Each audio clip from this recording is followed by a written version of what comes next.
this week's Vaticano, Pope Francis meets Joe Biden during a conference on regenerative medicine. Rome's Trevi fountain is dyed red in memory of the Christian martyrs, and a photo exhibit renders human tragedy visible. For this and more, stay tuned. You're watching Vaticano.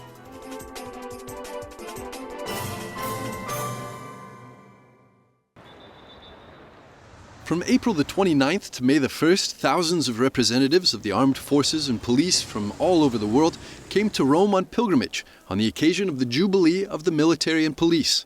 The event coincided with the 30th anniversary of the Apostolic Constitution Spirituali Militum Curae of St. John Paul II. With this document, the Polish Pope wanted to reform pastoral work in the military to ensure that military personnel and their families receive effective spiritual care and specific attention. Monsignor Fabio Suescun Mutis, a Colombian military bishop, highlighted the missionary dimension of the pastoral work of a chaplain. We wanted to bring the police, the military, and their families to Jesus Christ. As a church, we're evangelizers and a missionary church. We want to reach everyone and have them to get to know the Spirit of Christ, despite the difficulties, so that He is loved and imitated in connection with the military and the police vocation.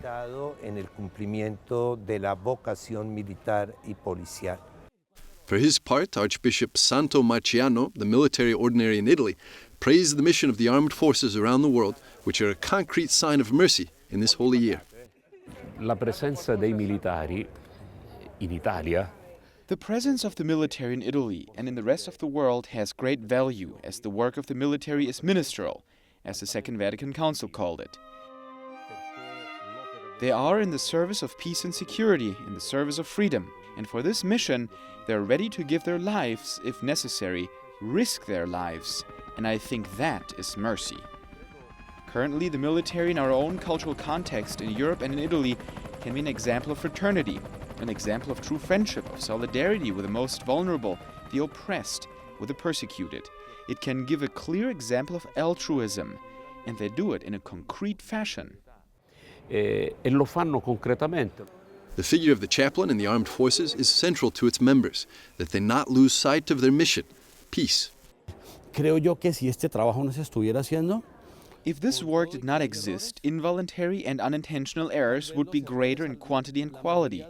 So this is the fundamental aspect of our work.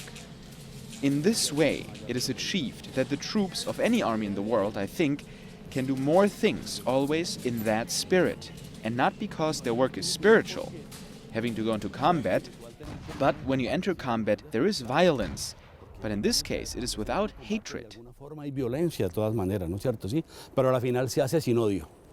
But the work of the chaplains goes beyond the specific individual, encompassing the whole dynamic. The work they do as chaplains also includes Colombian families, children, spouses, and the whole family. In the case of Bishop Castrense in Colombia, we have a psychological and spiritual support developed in different areas to form Catholic and Christian values.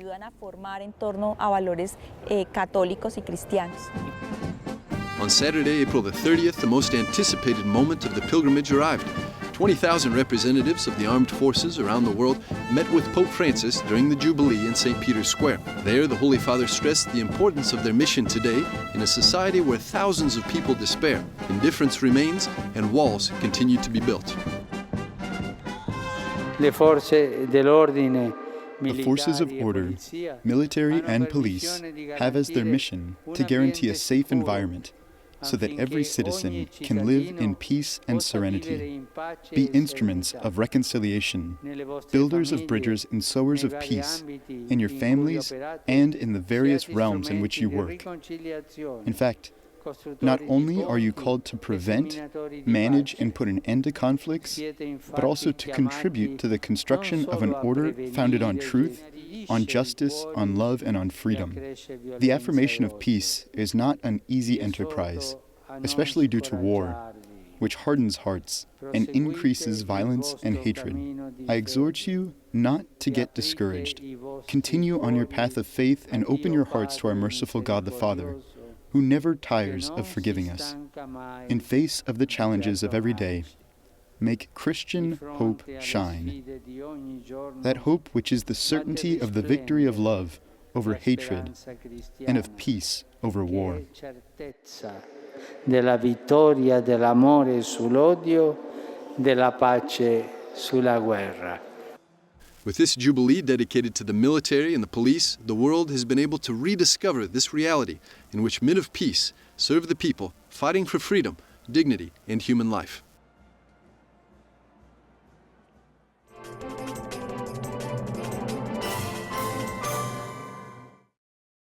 On Sunday, May the 1st, after praying the Regina Coeli, Pope Francis strongly condemned all types of violence against children. Questa è una tragedia. This is a tragedy. We should not tolerate the abuse of minors. Gli abusi sui minori. We must protect minors and severely punish abusers. Severamente gli abusatori. Francis also recalled the dramatic situation in Syria, where violence continues. Ricevo I have heard with great sorrow the dramatic news coming from Syria about the spiral of violence that continues to aggravate the already desperate humanitarian situation of that country, particularly in the city of Aleppo, and causing innocent victims, even children, the ill, and those who, with great sacrifice, are trying to help their neighbor. I exhort everyone involved in the conflict to respect the ceasefire and to strengthen the ongoing dialogue, which is the only path that will lead to peace. che conduce alla pace. To conclude, he looked to the Eastern churches, which celebrated Easter that day. Il mio cordiale pensiero My warm greeting to our brothers of the Orthodox churches, who today celebrate Easter. May the risen Lord give to all of you the gifts of his light and his peace. Christos Anesti. Christos Anesti. On May the 2nd, Pope Francis received participants in the General Chapter of the Order of the Blessed Virgin Mary of Mercy, known as Mercedarians. In the encounter, the Holy Father noted that their charism is needed today. Mercy, memory and prophecy in the peripheries of freedom, is facing this General Chapter that opens to the upcoming celebration of the 8th centenary of the Order. A memory that evokes the great deeds accomplished in the last 8 centuries, the work of the redemption of captives, the bold mission in the New World, and so many illustrious members who, with their holiness, have shaped its history. The order was founded by St. Peter Nolasco in Barcelona, Spain in 1218 and exists today in 17 countries. Their spirituality is helping those who experience different forms of captivity, including in jails, in hospitals, and those who struggle from addiction. From April the 28th to the 30th, a conference about regenerative medicine took place in the Vatican. The conference, sponsored by the Pontifical Council for Culture, the STEM for Life Foundation, and the STOQ Foundation, was called Cellular Horizons: How Science, Technology, Information, and Communication Will Impact Society. Pope Francis was present with them on Friday, April 29th, and noted that their work is a sign of hope. Your meeting takes on greater significance in the extraordinary Jubilee Year of Mercy. Mercy is the fundamental law that dwells in the heart of every person who looks sincerely into the eyes of his brothers and sisters on the path of life. Your work is a sign of hope, as it brings together people and institutions from diverse cultures, societies, and religions, all united in their deep concern for the sick. U.S. Vice President Joe Biden was also present. He advocated a global push to cure cancer. In his speech, he remembered the Pope's visit to the U.S. in September of 2015, when Francis had comforted Biden for the loss of his eldest son, Beau, to brain cancer. Biden said that in his experience, one can turn loss into hope and hope into action. This was the 3rd conference on regenerative medicine at the Vatican, the first having been held in 2011 and the second in 2013. Stay tuned. After the break, we'll be back with more Vaticano.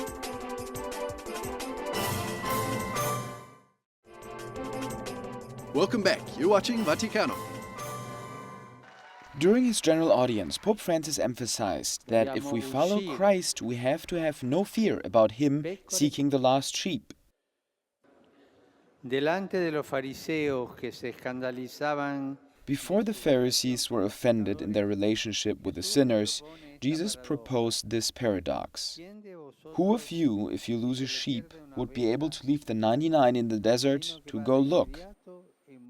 Notice that I did not say that it would leave them in a safe place, but in the desert, without water, without food, at the mercy of wild beasts and thieves. It does not seem reasonable, yet so is the will of the Good Shepherd. He does not worry about the safety of the rest of the flock, but immediately goes in search for the lost sheep and carries it home on his shoulders. We are too often scandalized about the Lord's attitude, but there is a reason for this course of action. We cannot demand the Lord to stay with us, forgetting the others. Nobody can hold him, stop his love for all men. If we have him, we must follow him, follow where the lost sheep goes to. When we find it, we will also be part of the feast about its return and go home together. Y volver juntos a casa. After the audience, he encouraged the faithful to remember praying to the Virgin Mary in this month of May.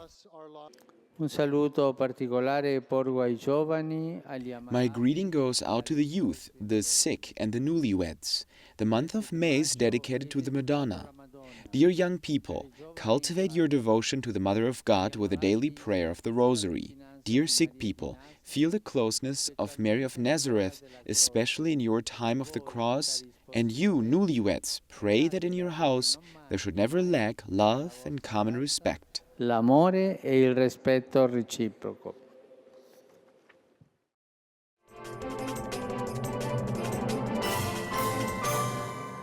Earlier this year, Pope Francis named Archbishop Ivan Jurkovic, a Vatican diplomat, to represent the Vatican at Geneva-based UN agencies and at the World Trade Organization. Then, in early April, at the UN Geneva, the new nuncio delivered his first intervention during the Convention on Certain Conventional Weapons.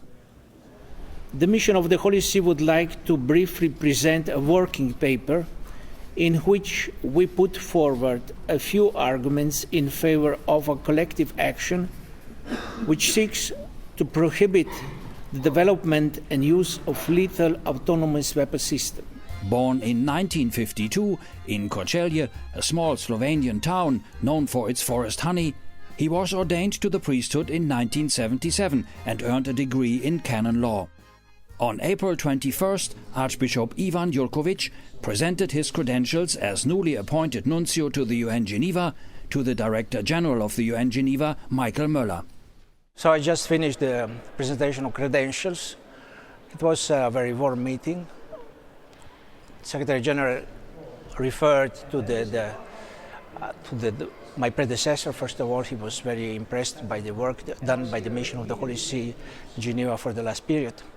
And also he sees many possibilities for activity in the future, also in the field of religious dialogue, many meetings that will be of exceptional character. So I'm convinced that with this introduction I can start the mission with very well motivated and with the expectation of having a useful and important this mission for my new assignment. Archbishop Jurkovic was appointed nuncio to the UN Geneva just one day after the historic meeting of Pope Francis and Russian Orthodox Patriarch Kirill of Moscow. The 60-year-old Slovenian has extensive experience in diplomacy. He served as nuncio to the Russian Federation and Uzbekistan from 2011 until this year. He now replaces retired Archbishop Silvano Tomasi, who was nuncio in Geneva from 2003 until February this year. Whether coincident or not, Nuncio Jurkovic presented his credentials to the UN director at 3 p.m. sharp, the hour of mercy.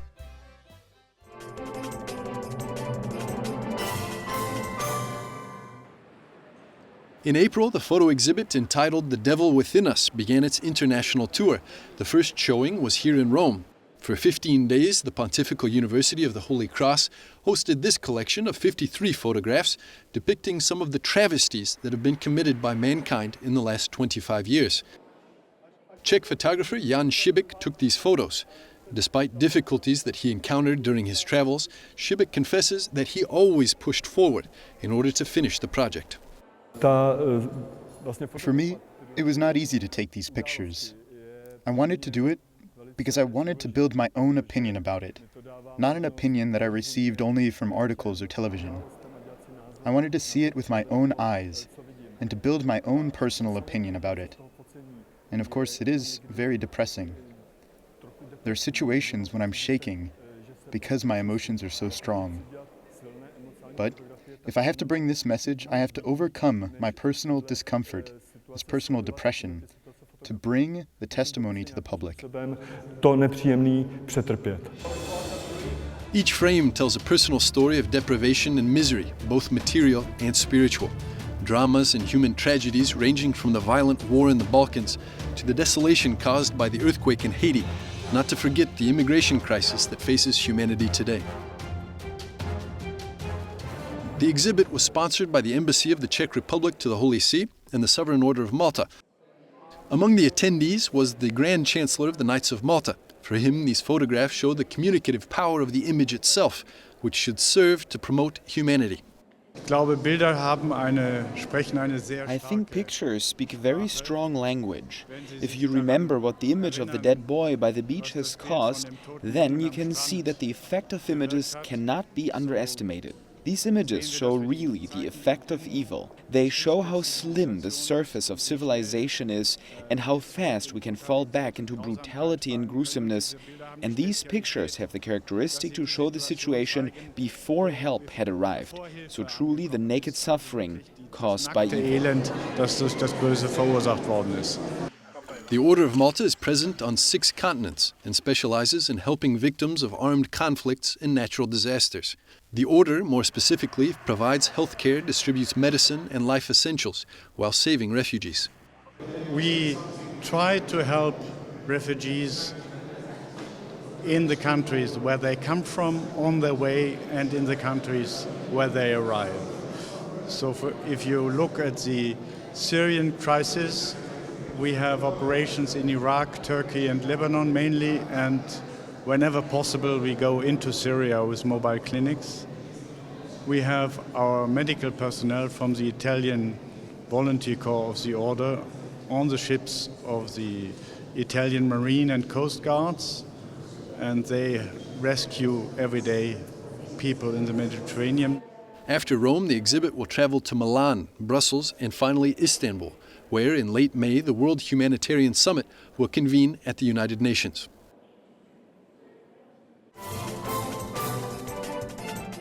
Stay with us. After the break, we'll be back with more Vaticano.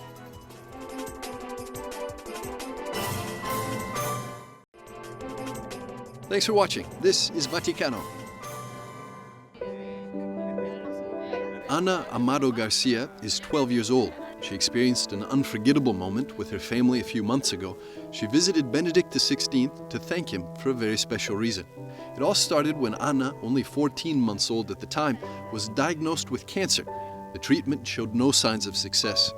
Time passed, and in 2005, before the girl underwent a high-risk surgery, her parents, Juan Carlos and Yolanda, took Anita to Rome to ask the blessing of the then Pope Benedict XVI, looking for a sign of hope.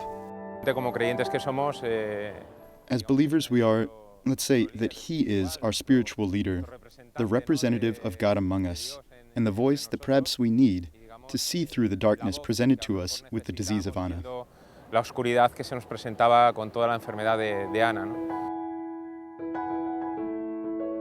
When they arrived in Rome, the family participated in the general audience to receive the blessing. A security guard came and brought my wife and my daughter from where we were, placed outside, and when he came with the car down the ramp and approached my wife, then they gave my daughter to a gentleman who took her in his hands and lifted her up to Benedict. He made the sign of the cross and gave her a peck on the forehead.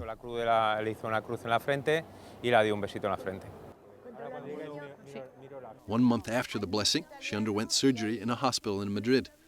The operation went well at first. Throughout the evening, we watched her, and she did not react as at other times. She seemed very apathetic and sick. Doctors said this was normal. Around 11:30 p.m. the same day, Anita suffered multiple organ failures and again entered surgery for about 4 hours, then with a positive result. She kicked, and then we knew it went well. She woke up and they said that the operation had gone well, and then we had to wait for 24 hours. The next day, the doctors explained to me something that really surprised me. It turned out that the day before the surgery, in the morning there was a doctor who did not have to work that day, but she still came to the hospital to pick up some results. She saw on the bulletin board that a child was about to be operated on, and she offered to help. That doctor was on duty that night, and so, thanks to the fact that she helped at the surgery, she knew what the exact problem was that caused the multiple organ failure, and she was able to save her. It was providential, because otherwise Ana would have died.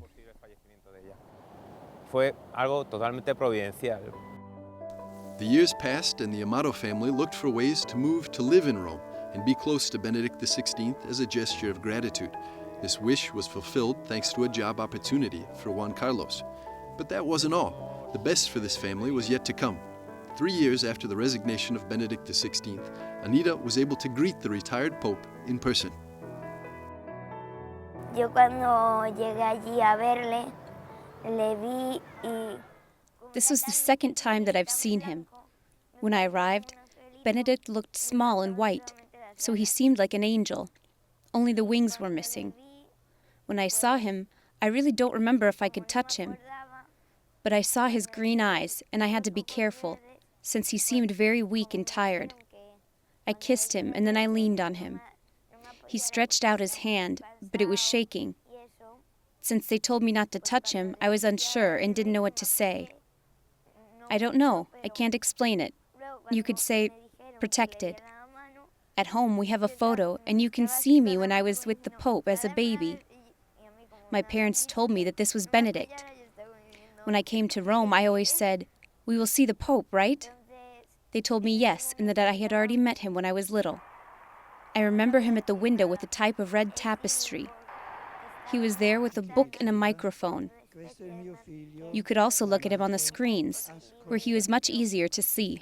Y también le podía ver por las pantallas, que ahí le veía más cerca. The girl approached the pontiff and grabbed his hand. She was impressed.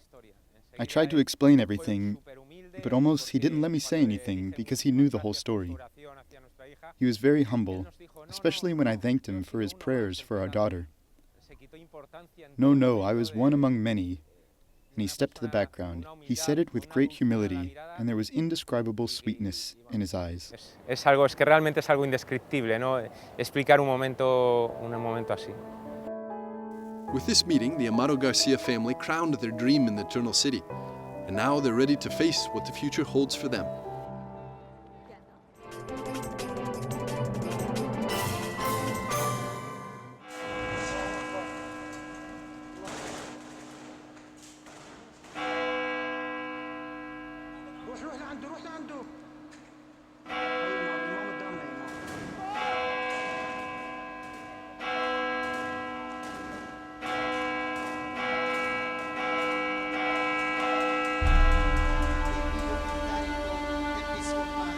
On the night of April 29th, the world's most famous fountain was given a blood red color in memory of the Christian martyrs who have died and are dying around the world.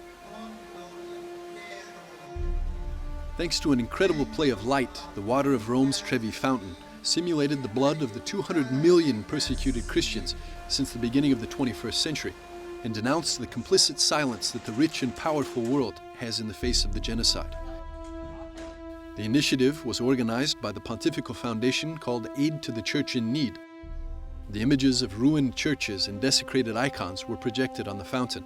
Meanwhile, Cardinal Piacenza, the international president of the foundation, spoke about Christian martyrdom and said that silence and lack of action are also sins of omission. During the event, testimonies to the martyrs of our time were given, such as the 4 Sisters of Charity killed in Yemen, and the current drama of Asia Bibi, a Catholic mother from Pakistan who was unjustly condemned to death after having been accused of allegedly insulting Muhammad. Also, the testimony of Monsignor Antoine Naudot, Chaldean Bishop of Aleppo, Syria, was highlighted. He thanked Aid to the Church in Need for this initiative. He defined it as unique and original, and said that with this, the world honors the blood of these martyrs whose cry reaches up to heaven. An appeal was also made to the international community in order to establish peace.